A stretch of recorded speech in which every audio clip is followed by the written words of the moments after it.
नमस्कार दोस्तों, stock market studies में फिर से एक बार आपको बहुत-बहुत स्वागत है। तो आज मैं फिर से आपके सामने कुछ इंपॉर्टेंट कंपनी के अपडेट शेयर करूँगा। तो इस वीडियो को लास्ट तक ज़रूर देखिए क्योंकि इस वीडियो के अंदर आपको जितने सारे कंपनीज़ के डेटा मिलेगा, वो सारे के सारे कंपनीज़ के अपडेट के साथ-साथ टेक्निकली चार्ट पैटर्न भी आपके साथ शेयर करूँगा।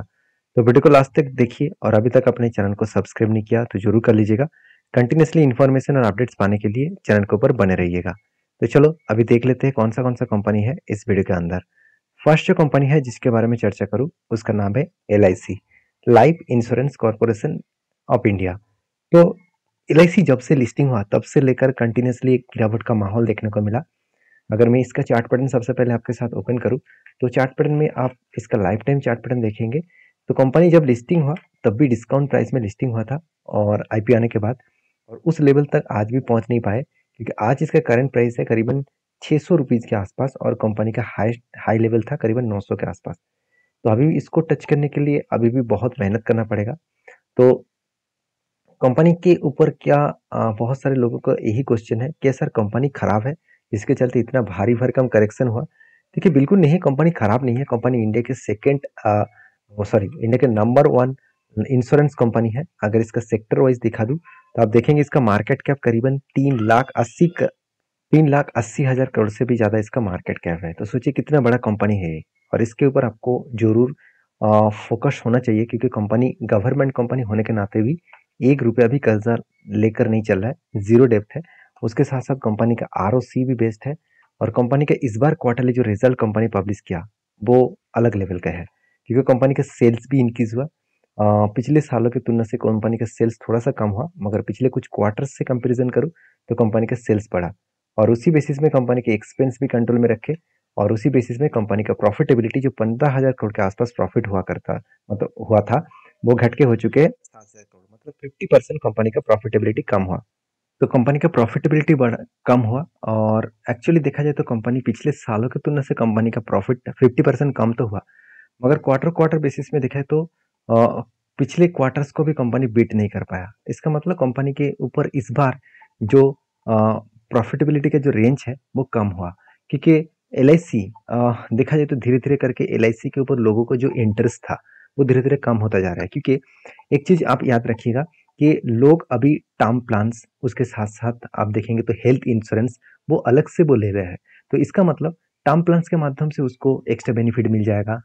डेथ के ऊपर आपको अच्छा खासा एक मान के चलिए आपने 1 करोड़ के टर्म प्लान लिया और उसके लिए आपको मंथ में शायद आपको 600 से 700 रुपीज देना पड़ेगा। तो सोचिए हर कोई व्यक्ति करना चाहेंगे तो LIC में क्या मिलता है मुझे तो पता नहीं। मुझे LIC के ऊपर उतना ज्यादा भरोसा नहीं, मतलब कंपनी के ऊपर भरोसा है मगर कंपनी के जो स्ट्रेटेजीज है जिस तरीके से वो इंश्योरेंस बेचते हैं उस स्ट्रेटेजीज को मुझे पसंद नहीं लगता। तो LIC जो लोग कर रहे हैं मुझे लगता है आप शायद टर्म प्लान्स के बारे में और हेल्थ इंश्योरेंस के बारे में आपको पता नहीं है। तो हर किसी व्यक्ति को टर्म प्लान्स और हेल्थ इंश्योरेंस करना चाहिए। हाँ, इंश्योरेंस आप ले सकते हैं मगर कुछ क्राइटेरिया वाइज आपको सिचुएशन वाइज लेना पड़ेगा। तो शायद इसीलिए लोगों को जो मतलब थिंकिंग है वो चेंज हो रहा है जिसके चलते है इंश्योरेंस मतलब लाइफ इंश्योरेंस कंपनी का हालत खराब हो रहा है। और इसीलिए कंपनी के ऊपर आज भी 900 लेवल का इसका जो ओपनिंग डे था उस लेवल से बहुत नीचे है। आज भी 600 के आसपास चल रहा है और इस जर्नी को कंप्लीट करने में कंपनी को कितना दिनों तक लगेगा वो तो पता नहीं। और दूसरी बात, प्रोमोटर के पास बहुत ज्यादा होल्डिंग्स है, 96% के आसपास होल्डिंग है।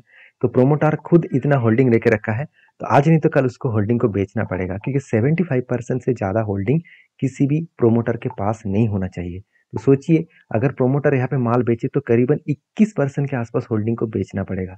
जब इतना ज्यादा क्वांटिटी बेचेंगे तो शेयर में और भी ज्यादा करेक्शन देखने को मिलेगा। तो मैं इसीलिए इस कंपनी के ऊपर निवेश करने का जो स्ट्रेटेजीज है उस स्ट्रेटेजीज को थोड़ा सा चेंज किया हूँ और मैं इस कंपनी के ऊपर आज तक कोई भी लॉन्ग टर्म के लिए निवेश नहीं किया। मैं ऑब्वियसली इसके ऊपर जब जब ट्रेड बना तो ट्रेड को मैं जरूर जरूर इनिशिएट किया हूँ और यहाँ पे फाइनली क्या ट्रेड बना मैं आपको साथ एक शेयर करूँ। तो फाइनली यहाँ पे आप देखेंगे तो यहाँ पे एक ट्रेड क्रिएट हुआ, shoulder come head sorry cup with hand pattern create हुआ। फाइनली ब्रेकआउट भी हुआ और ब्रेकआउट होने के बाद थोड़ा सा ऊपर जाने के बाद रिट्रेसमेंट होकर एक सपोर्ट को वो रिटेस्ट किया। जब भी सपोर्ट को रिटेस्ट किया उसके बाद धीरे धीरे करके ऊपर जाने के लिए कोशिश तो कर रहे हैं। तो मुझे नहीं लगता वो एग्रेसिवली ऊपर जा पाएंगे क्योंकि 200 डेज के नीचे सपोर्ट को क्लोजिंग दिया और हाई स्टेबिलिटी जो है, जिस तरीके से वॉल्यूम भी यहाँ पे वीक होता जा रहा है, मुझे लगता है कि यहाँ से वो करेक्शन करके नीचे आने का चांसेस रहेंगे। तो बाकी देखा जाएगा क्या होगा, क्योंकि मेरे एंट्री ऑब्वियसली इस कंपनी के ऊपर जहाँ पे बना वो मैं आपके साथ शेयर कर चुका हूँ। इसका टारगेट अगर बनेगा तो 750 के आसपास यहाँ पे टारगेट बन सकता है, जो टारगेट निकल के आ रहा है करीबन 17% के आसपास। अब इस कंपनी के ऊपर आपका क्या राय है, आपका क्या डिसीजन है, जरूर मुझे कमेंट्स करके बता सकते हैं, क्योंकि मैं इस कंपनी के ऊपर अभी फिलहाल के लिए तो टेक्निकली चार्ट पैटर्न के हिसाब से बुलिश हूँ, और अभी बाकी देखा जाएगा क्या होने वाला है। तो नेक्स्ट जो कंपनी है जिसके बारे में चर्चा करूँ उसका नाम है कैम्स एक्टिववेयर। देखिए कैम्स एक्टिववेयर आप सभी जानते हैं इंडिया के एक popular food sorry leather business करने वाला कंपनी है। जितने सारे फुटवेयर इंडस्ट्रीज है उनमें से इस कंपनी का रैंकिंग 4th नंबर में आते हैं, क्योंकि इसका मार्केट कैप करीबन 4000 करोड़ के आसपास है, सॉरी 8000 करोड़ के आसपास है। कंपनी के पास डेप्थ भी है, आरओसी भी ठीक है, मगर कंपनी का सेल्स ग्रोथ नेगेटिव में है। अगर मैं यही चीज यहाँ पे दिखा दूं तो आरओसी आरओई तो ठीक है, मगर कंपनी का वैल्यूएशन बहुत हाई है। कितना हाई है आपको पी रेशियो में जाकर देखना पड़ेगा। तो एक टाइम कंपनी का पी रेशियो चला गया था 300 के ऊपर, और आज पी रेशियो कितना है, आज पी रेशियो है 70 के आसपास। तो एवरेज पी रेशियो निकल के आ रहा है 97। इसका मतलब कंपनी खुद का जो पी रेशियो है वो देखा जाए तो ठीक ठाक ही है और अंडर वैल्यूड है। अगर कंपनी के इंडस्ट्रीज पी रेशियो से कंपेयर करूँ तो कंपनी का वैल्यूएशन ज्यादा है। तो कंपनी की जो पोर्स है, मतलब पॉजिटिविटी है, कंपनी गुड प्रॉफिट ग्रोथ दिखाना देखने को मिला। 30% के आसपास सीएजीआर के 5 साल में प्रॉफिट ग्रोथ देखने को मिला। उसी तरीके से अगर आप कॉन्स को देखें, मतलब नेगेटिव पॉइंट्स को देखें, तो कंपनी 13 टाइम्स ऊपर बुक वैल्यू के ऊपर ट्रेड कर रहा है। तो बुक वैल्यू के ऊपर जितना ज्यादा ट्रेड करेंगे तो हाई वैल्यूएशन के हिसाब से माना जाएगा, कभी ना कभी वहाँ पे करेक्शन होने का चांसेस भी दिखेगा। देखिए बहुत सारे लोग यहाँ पे क्वेश्चन भी करते रहते हैं कि सर टीसीएस जैसे, इन्फोसिस जैसे कंपनी के ऊपर भी तो बुक वैल्यू ज्यादा देखने को मिलता है, फिर भी वो कंपनी उतना ज्यादा क्यों नहीं गिरते? क्योंकि वो कंपनी लार्ज कैप कंपनी बन चुके हैं। लार्ज कैप कंपनी और mid cap small cap company के अंदर बहुत बड़ा डिफरेंस होते हैं। Mid cap small cap type company अगर मान के चलिए काल मार्केट में कोविड के जैसा कोई भी न्यूज आ जाता है, तो लार्ज कैप कंपनी मान के चलिए अगर 30% गिरता है, तो सोचिएगा मिड कैप कंपनी के तो हालत ही खराब हो जाएगा, अराउंड 70% तक क्रैश हो सकते हैं। तो इन्वेस्टर इसीलिए बड़े कंपनी के ऊपर निवेश इसीलिए करता है क्योंकि वो सेफ्टी जोन चाहते हैं। और हाँ, ऐसे भी आप बात को याद रखिएगा, लार्ज कैप कंपनी आपको एवरेज रिटर्न दे पाएंगे और मिड कैप और स्मॉल कैप टाइप कंपनी आपको मल्टीपल का रिटर्न दे पाएंगे। तो इसके लिए आपको कंपनी के फंडामेंटल फाइनेंशियल को चेक करना पड़ेगा। तो सेल्स के बारे में चर्चा करूं तो कंपनी में सेल्स में उतना ज़्यादा इंक्रीजिंग देखने को नहीं मिला, उल्टा डिक्लाइन देखने को मिला। और एक्सपेंस भी कंपनी मेंटेन्स की। उसके बाद प्रॉफिटेबिलिटी जो 14 करोड़ के आसपास था वो घट के हो चुके सिर्फ 32 लैक्स। तो 32 लैक्स के आसपास यहाँ पे कंपनी का नेट प्रॉफिट देखने को मिला। तो मैं जरूर कहूंगा कंपनी के ऊपर जो प्रॉफिटेबिलिटी है वो कम हो चुके हैं, और एज ए इन्वेस्टर प्रोमोटर से लेकर एफएसडीएस पब्लिक हर किसी के पास इन्वेस्टमेंट देखने को मिला। तो मैं जरूर यहाँ पे एक पॉइंट ऑफ व्यू से मैं जरूर एक बात कहूंगा, कंपनी की जो प्रॉफिटेबिलिटी है उस हिसाब से कंपनी अभी भी वीकनेस में है, कंपनी के ऊपर अभी भी प्रेशराइज है। तो उस प्रेशराइज को अगर कंपनी कंट्रोल कर पाए तभी कुछ बन सकता है इस कंपनी के ऊपर, तभी कुछ पॉजिटिविटी मोमेंटम देखने को मिल सकता है। बाकी देखा जाएगा फ्यूचर में क्या होने वाला है। और फिलहाल के लिए जो लास्ट कुछ फ्यू डेज का डेटा दिखा दूँ तो कंपनी के ऊपर अच्छा खासा एक वॉल्यूम डेटा देखने को मिला है, करीबन 40 से 50% के उस आसपास। और इसका चार्ट पैटर्न के बारे में बात करें तो कंपनी के ऊपर एक स्ट्रांगली सेल ऑफ देखने को मिला, कंटिन्यूसली यहाँ पे सेल ऑफ देखने को मिला है, और स्ट्रांगली इस रेजिस्टेंस को बार बार वो फेस कर रहे हैं। ऑलमोस्ट 6 से 7 बार से भी ज्यादा कंपनी फेस कर चुके हैं, और मुझे लगता है यहाँ पे और भी करेक्शन होने का चांसेस है। अब कहेंगे सर इसका लाइफ टाइम लो के नीचे कंपनी ट्रेड करे तो अभी कितना और गिर सकता है, कितना गिरने का चांसेस है? तो कि इसको मार्किंग करने के लिए आपको एक चीज करना पड़ेगा, आपको सीपीआर ऑन करना पड़ेगा।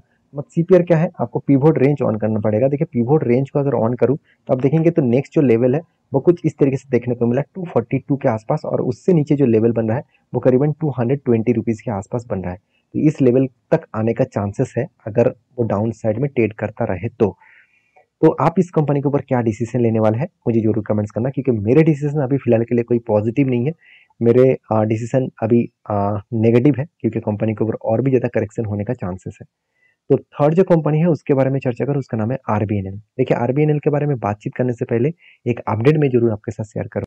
देखिए आरबीएनएल के ऊपर बिजनेस टुडे के ऊपर एक न्यूज पब्लिश किया गया, और जहाँ पे क्लियरली बताया गया कि आरबीएनएल जो रेलवे विकास निगम लिमिटेड है, उस कंपनी ने क्या किया, यहाँ पे शानदार तरीके से एक टेंडर उसको ऑर्डर मिला प्रोजेक्ट मिला, 311 करोड़ के आसपास ऑर्डर मिला और एक शानदार लेवल का ऑर्डर कंपनी को मिला है। और इस ऑर्डर के बेसिस में देखा है तो कंपनी का RBL share have a 1 year बेटा ऑफ 1.4 जो indicating very high volatility during the period. मतलब कंपनी एक साल में देखा जाए तो बहुत हाई वोलेटिलिटी के हिसाब से काम किया, बहुत तेजी से ग्रोथ किया, क्योंकि कंपनी को एक एक करके बहुत सारे प्रोजेक्ट मिला। और कंपनी ये भी बता रहा है कि कंपनी का 70,000 करोड़ से भी ज्यादा प्रोजेक्ट मिलने वाले हैं। तो सोचिए इतना बड़ा प्रोजेक्ट मिलेगा तो आरबीएनएल कहाँ से कहाँ तक जाएगा, एक बार आप याद रखिएगा। तो जब इस कंपनी का परफॉर्मेंस अच्छा है और उसके साथ साथ प्रोजेक्ट भी लगातार मिलते जा रहे हैं, इस बार कंपनी को कितना प्रोजेक्ट मिला आप देखेंगे तो कंपनी का करीबन 1100 करोड़ के आसपास प्रोजेक्ट मिला। तो आज तक की हाईएस्ट प्रोजेक्ट कंपनी को मिला है।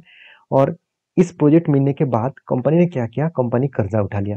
आप देखेंगे कंपनी का बोरिंग्स कितना है, 5,900 करोड़। तो आप कहेंगे सर कंपनी को ऐसा क्या हो गया कि कंपनी को इतना ज्यादा कर्जा लेना पड़ा। देखिए कंपनी का प्रॉफिट क्या है, सबसे पहले प्रॉफिट देखिए कितना, 1400 करोड़ के आसपास प्रॉफिट है और कंपनी को 1100 करोड़ के आसपास प्रोजेक्ट मिला। तो कंपनी बिजनेस को स्टेबल करने के लिए, कंटिन्यूसली फिगर आउट करने के लिए कंपनी के हाथ में तो पैसा होना चाहिए। तो अल्टीमेटली कंपनी के हाथ में पैसा क्या है, नेगेटिव में है। पहले ही खुद के जो हाथ में जो पैसा था, एक्स्ट्रा हाथ में जो पैसे पड़े हुए थे, उस पैसे को पहले ही रीयूज कर चुके हैं बिजनेस के ऊपर। तो अभी फिलहाल के लिए तो हाथ में कुछ पैसा नहीं है, तो उस पैसे को रीएंज कहाँ से करेंगे। तो इसलिए कंपनी क्या किया, कर्जा उठाया। तो कंपनी का कर्जे के जो परसेंटेज है वो 0.76 के आसपास है। फिर भी कंपनी जिस तरीके से प्रॉफिट कर रहा है उस बेसिस में देखा है तो कंपनी इस कर्जे को कभी ना कभी रिपेमेंट जरूर करेंगे।